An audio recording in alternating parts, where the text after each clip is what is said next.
கிட்டத்தட்ட 1500 ஆண்டுகளுக்கு முன்பு வாழ்ந்த ஒரு மாமன்னனை பலருக்கு தெரியாது. அன்றைக்கு தமிழ்நாட்டிலே ஆட்சி செய்த களப்பிரர்கள் ஆட்சியில கிட்டத்தட்ட 300 ஆண்டுகள் சேர சோழ பாண்டியர்கள் ஆட்சி வீழ்ந்து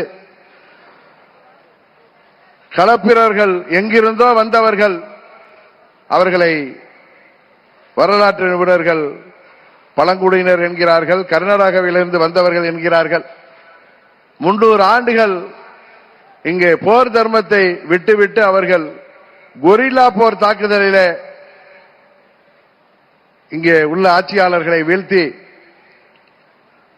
300 ஆண்டுகள் தமிழ்நாட்டை அடக்கி ஆண்டார்கள்.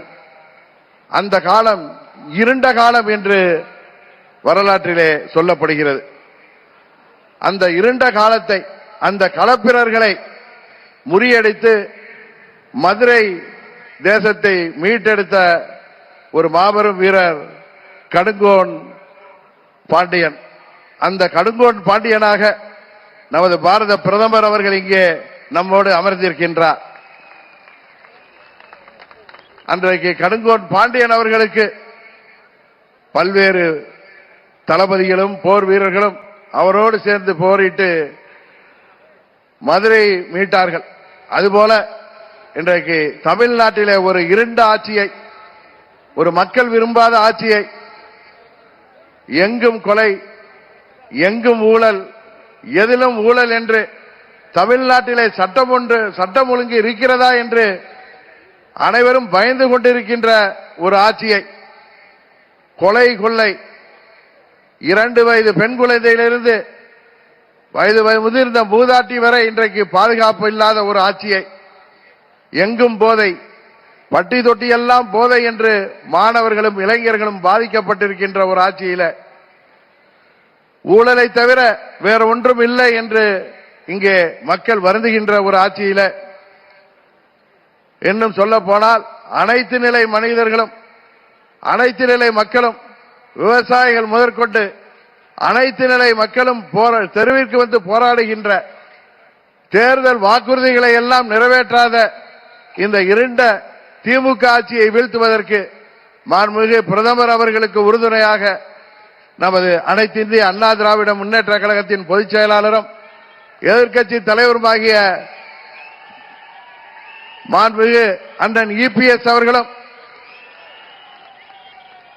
பாட்டாளி மக்கள் கட்சியின் தலைவரும் முன்னாள் மத்திய அமைச்சருமாகிய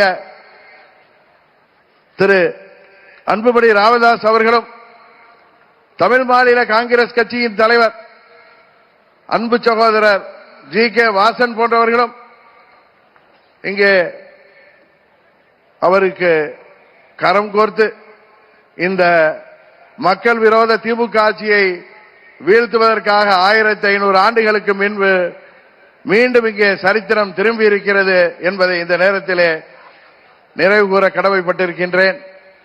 இன்னும் சொல்ல போனால் இன்றைக்கு இந்த திமுக ஆட்சியில எத்தனையோ ஊழல்கள், எத்தனையோ முறைகேடுகள் அவர்களால் மறைக்கப்பட்டாலும் அவையெல்லாம் இன்றைக்கு ஊடகங்கள் மூலம் வெளிவந்து கொண்டுதான் இருக்கின்றன என்பது எல்லோருக்கும் தெரியும்.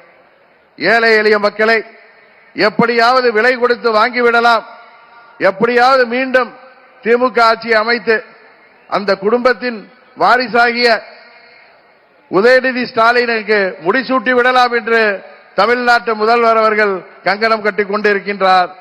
ஆனால் இந்த களப்பிரர் ஆட்சி போன்ற தமிழகத்தின் இருண்ட ஆட்சியாக விளங்குகின்ற திமுக ஆட்சியை உறுதியாக தேசிய ஜனநாயக கூட்டணி வெற்றி பெறும், அந்த திமுக ஆட்சியை முடிவுக்கு கொண்டு வருவோம் என்று சொல்லி நாம் அனைவரும் ஒற்றுமையுடன் வருகின்ற தேர்தலிலே 234 தொகுதிகளிலும் நமது கூட்டணி வேட்பாளர்கள் வெற்றி பெற உழைத்திட வேண்டுமாய் பணிவன்போடு கேட்டு விடைபெறுகிறேன். நன்றி, வணக்கம்.